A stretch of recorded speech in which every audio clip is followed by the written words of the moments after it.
Okay, so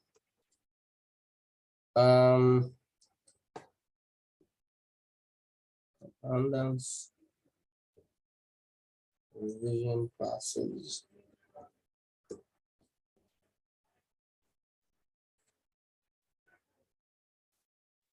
So we're looking at functions.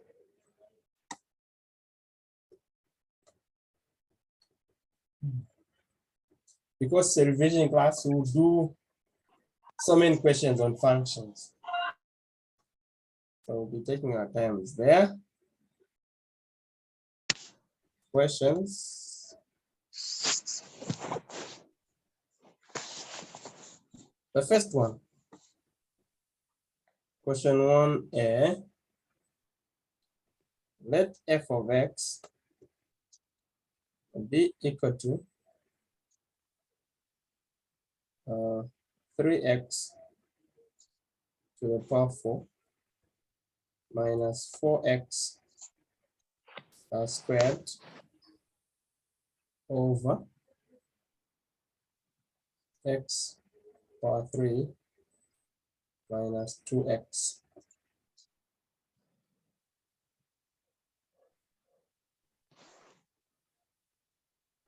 Determine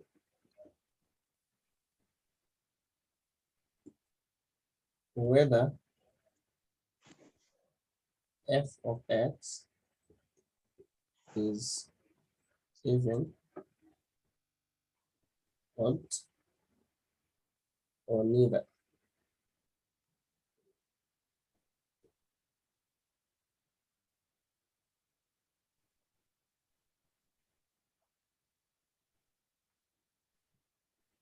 And then B, solve 1 over x minus 1 minus 1 over x plus 1 is equal to 5 over 4x plus 8 for x greater than 0. So let's start with this one.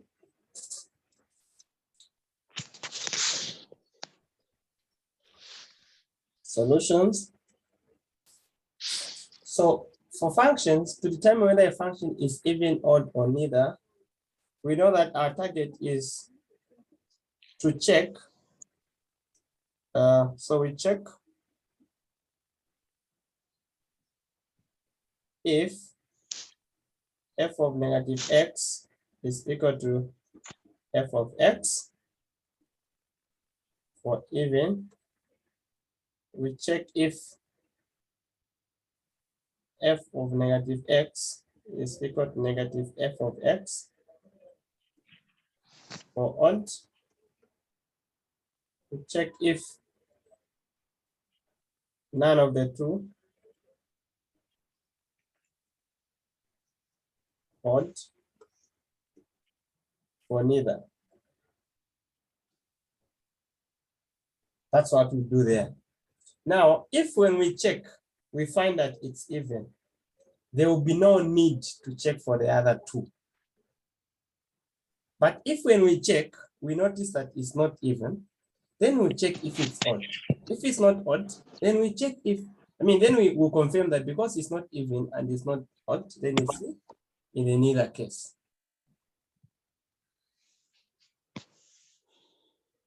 Then for fractions,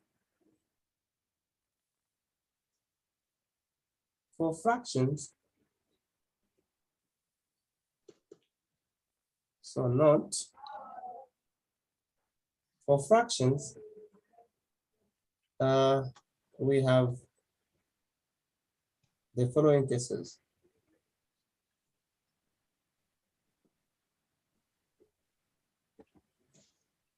The first one, if f of x is equal to plus over minus, meaning, so when I use plus, I mean if it's even over odd, then it will be an odd function. 2, if f of x is equal to plus over plus over plus. Okay, it's plus over plus, meaning even over even, then we'll have the whole function even. There's a hand.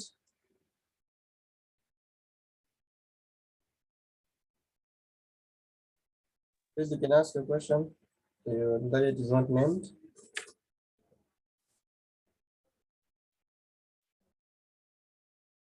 Okay, that's it. The third one, if f of x is minus over plus, meaning odd over even, then the function will be an odd function. And then the fourth case, if f of x is odd minus over minus, which is odd, then the function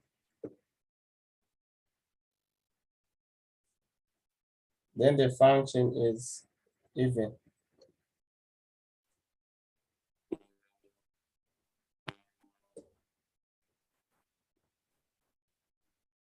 You're trying to see if they are able to get me now.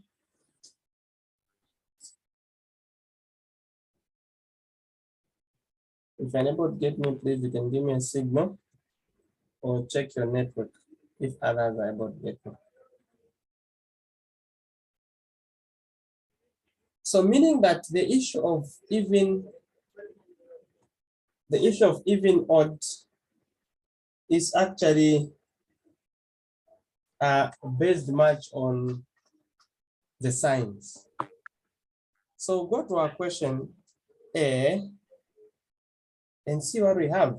The function is f of x is equal to 3x power 4 minus 4x squared. So f of x is equal to 3x power 4 minus 4x squared over x to the power 3 minus 2x minus 2x. Well, if we want, we can study this function as fraction, as two independent pieces. We'll get a numerator. The numerator, we call it g. It will be 3x to the power 4 minus 4x squared. If we substitute a negative x, we'll get 3 negative x power 4 minus 4 negative x squared, giving us 3x4 minus 4x squared.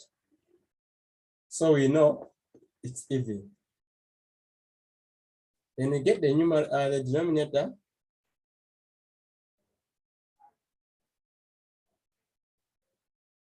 And let's call it h. x3 minus 2x. And if we do h of negative x, we'll get negative x to the power 3 minus 2 minus x, giving us negative x to the power 3 plus 2x. Wow. Because when you look at the function, we are not seeing the exact original denominator. It means that this function is not even. So we check if it's an odd function. How do we check if it's an odd function? We multiply the whole function by negative. So we have negative x3 minus 2x. And so we get negative x to the power 3 plus 2x. So we are seeing that this is actually equal to this, implying that h of negative x is equal to negative h of x meaning we have an odd denominator.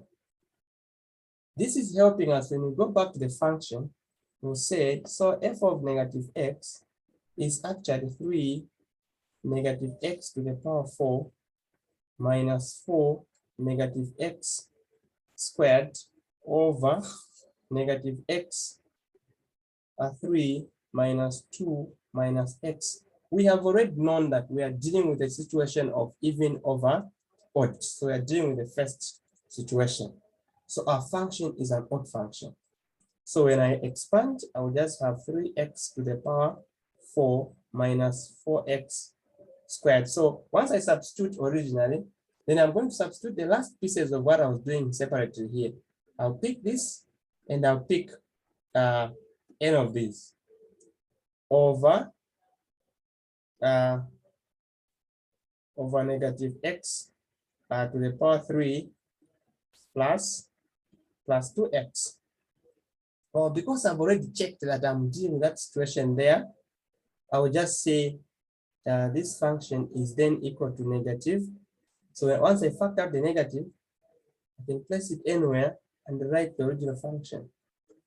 Minus 4x squared over x3 minus 2x, and then close, which is equal to negative f of x.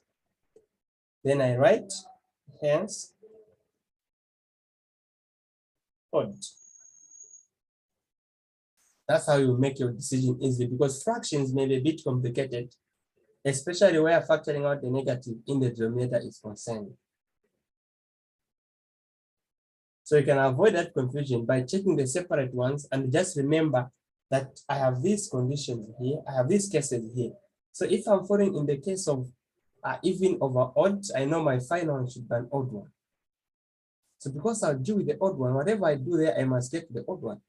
Now, because you've done the separate one, it becomes easy for you to just combine and then extract the negative and remain the original thing inside.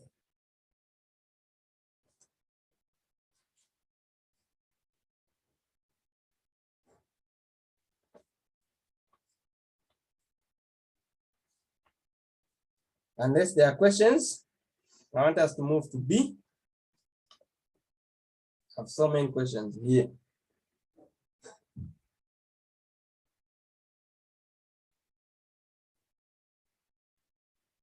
Okay.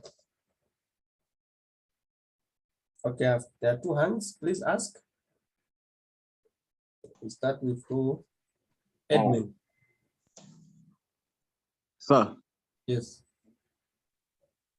when you're solving this question, are you required to state the laws or these rules? No, these are just in your head, just to guide you. Okay, thank you. Okay. Mono. When you're determining whether it's odd, Yes. we're supposed to use the very function we had already found where it was even.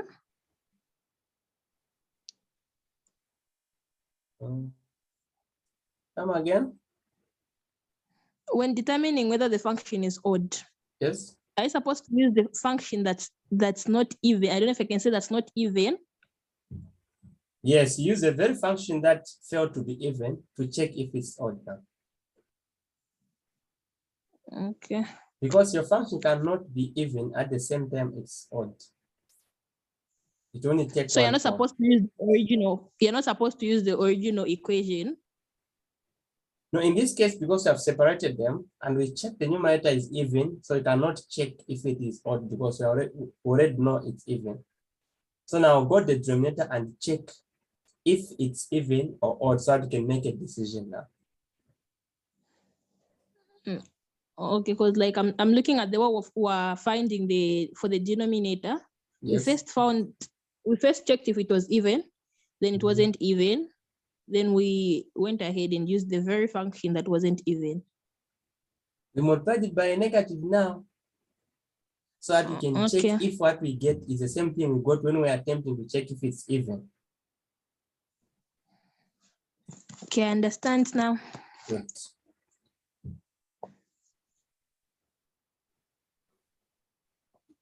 So Wesley, do you want to say something?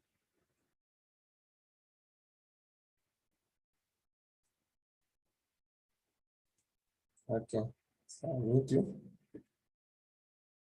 Okay, let's go to the next one.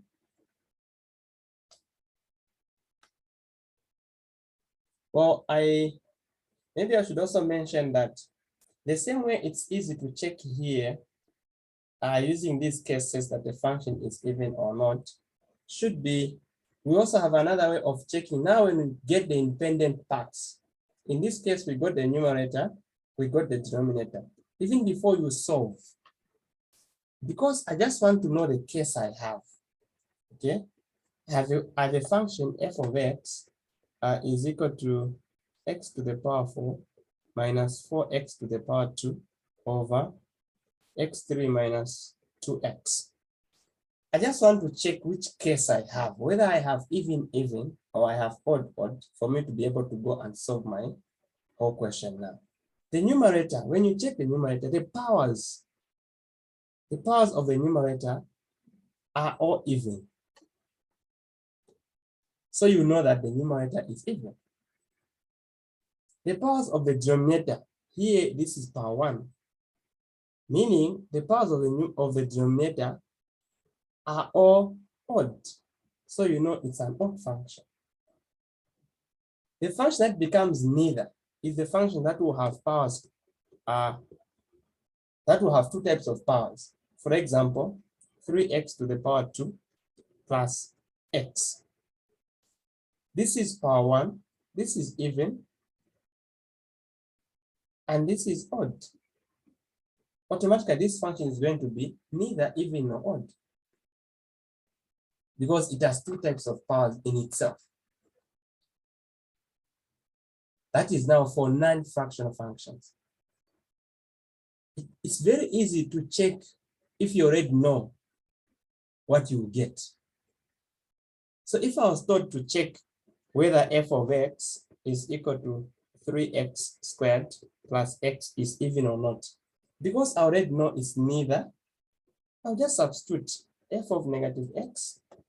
I'll get 3 negative x squared plus negative x. This will give us 3x squared minus x. Well, I already know. I just say not even. Then I proceed. I multiply the whole function f by a negative. So I'll have negative 3x squared plus x, giving me negative 3x minus x. This is not equal to f of negative x. So I know not odd, because I already know from here. So I'm just confirming there. And then I'll say, hence, f is neither even nor odd. Remember? Yes, sir. Yes. Yesterday we were solving a question on modulus, and it was like 2 modulus of x. Then the x had the power 0, and then you said it is even, but power 1, but 1 is not it's not an even number, but you concluded to say this one is an even modulus. How is it relating to what you are saying? No. For the modulus, it becomes a different case. These are free functions. For the modulus, you have a function f of x is equal to, like the function that we had in the test, the function f of x is equal to, where is it? 1 minus 2 modulus of x. It's not a free x, it's in the modulus. So if you take a negative in the modulus, you have 1 minus 2 modulus negative x. Where there is x, that's why I take a negative. Now the modulus does not keep a negative inside. It automatically converts it to positive. Then you end up having the original function. That's why in this case, it's always even for the modulus. All right, thank you. Okay, but the same modulus, if it has x outside, okay, and then minus 2 x inside, because of the x outside, because the modulus is always even. So this part is even, but this part is odd. So it becomes neither.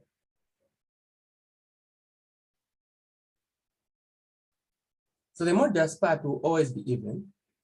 Then you check if whatever that you have combined making the function can bring in some distinction. So in this case, if you try f of negative x, we have negative x minus 2 negative x. Well, the modulus will maintain. It will convert the negative to positive. But the negative on the first x has nothing to take it away. It makes the function not to be even. It also makes the function not to be odd.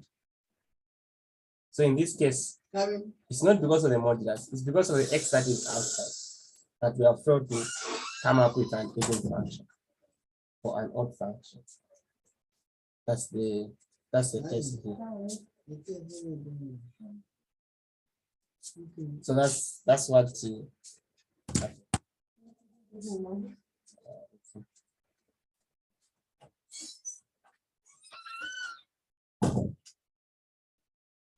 okay. So we go to B now.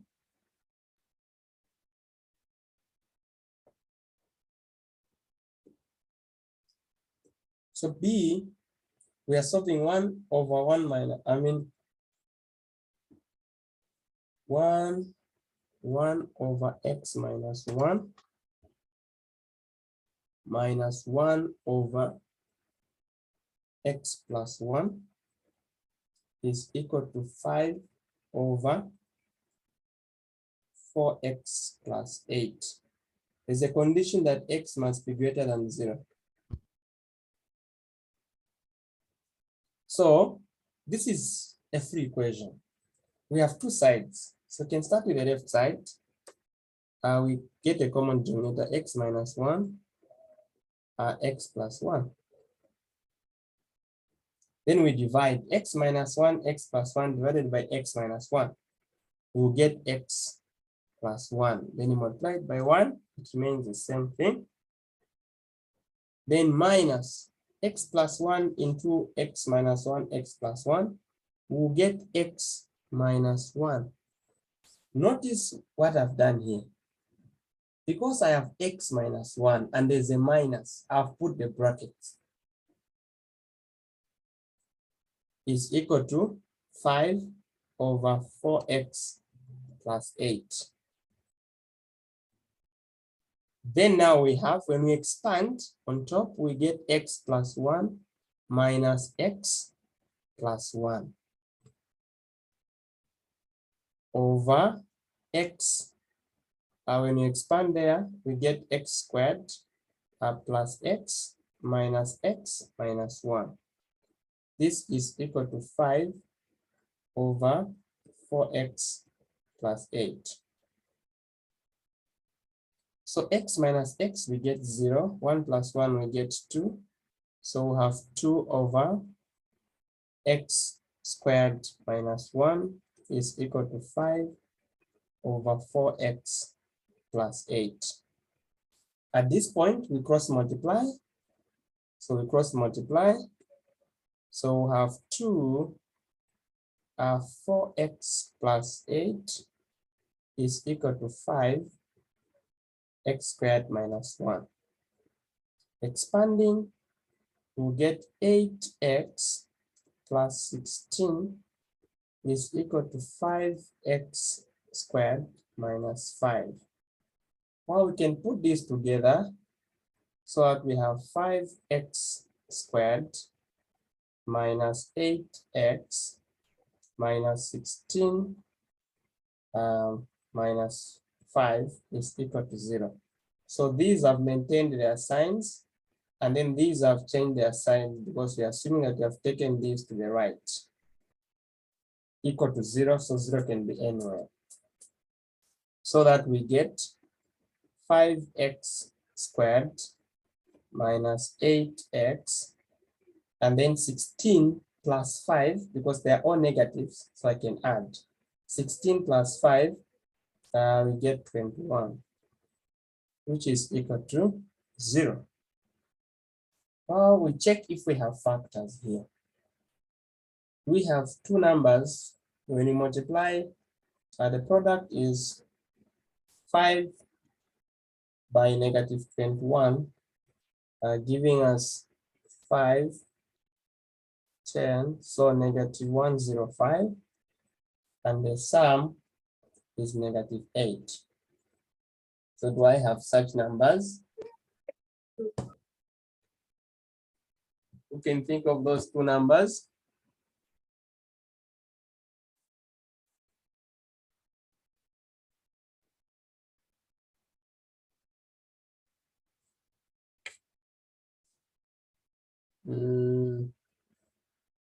Let's see, 13 by 5.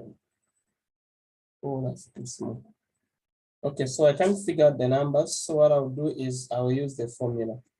So I'll say, because it's a quadratic, say x is equal to negative b plus or minus the root of b squared minus 4ac over 2a. So negative b, so I have negative 8, plus or minus the root of b squared, that's negative 8 squared minus 4, a is 5, and b is negative 21. Everything over 2 by 5. So we get 8 plus or minus the root of 64 plus. So we have 4 times 5, we get 20. 20 times 21, we get 420. So we have 420 over 10. Then this means we have 8 plus or minus 420 plus 64, we get 484.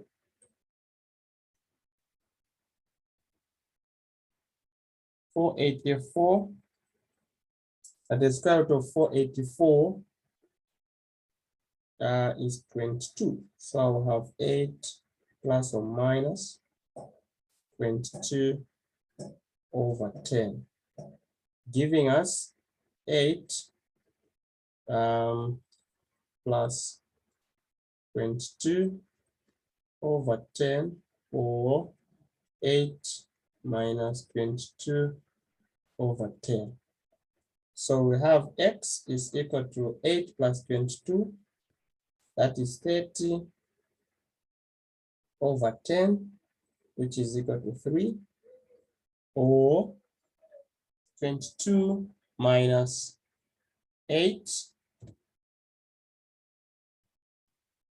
which is 14, and it's negative 14 over 10, which is equal to negative 7 if you divide by 2 over 5. After we have found the two values of x, you go back to the question and attend to this condition. This condition requires that the solution must be greater than 0. So you say, therefore, x is equal to 3 is the solution.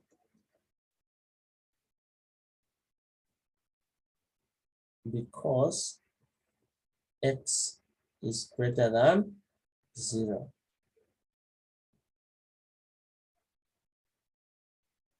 Okay, there's a hand up.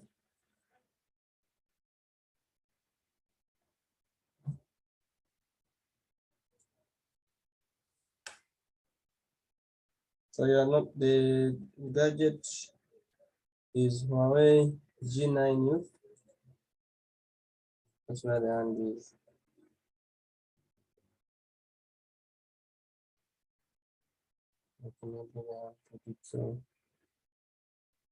Okay, so that's how you solve this type of a question. Now, the danger of, because I've seen a lot of carelessness when it comes to this part. In most test papers, this is what we are seeing. x plus 1 minus x minus 1 over x minus 1, x plus 1. You don't put the brackets. What we'll get here will be x minus x, that is 0, 1 minus 1, that is 0. So this whole part will give you 0. 0 over x minus 1 and x plus 1 is equal to 5 over 4x plus 8. When you cross multiply, you get 0 is equal to 5 multiplied by x minus 1 and x plus 1. So whatever you will solve now, because you're going to have 0 is equal to 5x squared minus 5. That's what you have, meaning your x squared is equal to 1. So x will be plus or minus 1, which is wrong. And if you make that mistake, it will be very easy for you to solve. So it will take your time solving a wrong thing because you have made a very that is not like when you give you the paper, you look at what made the whole thing to be wrong. You can even cry because you find this question has maybe, like I'm seeing this one at 3, similar one at 3, another similar question at 4 marks. So altogether, you're making the same mistake. No brackets, no brackets, no brackets. We add the marks. You have about 12 marks that you lose because of the brackets when you know the content.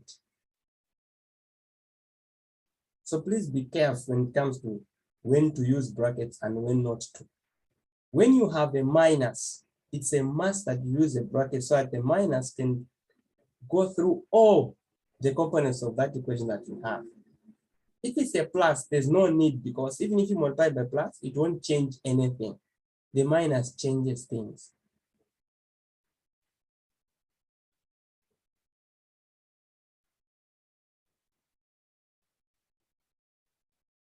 Okay, so we're using Zoom. That cuts every after 40 minutes. So what we'll do is, when it cuts, we'll log out and quickly, in fact, we'll be logged out and then we join so that we can do some more questions on functions. So we'll try to move as fast as we can, but slow to the content so that we're able to understand. The target is by the time we are opening, we have covered the whole semester 1 work, which is a super thing because when semester 2 starts, you are together with everybody else. If somebody went ahead, that's okay because you find them, because you have to do things together. So if we finish early, we can now start looking at what we're coming to look for in semester 2. Okay, so we can log out and quickly log back so that we don't lose out on time.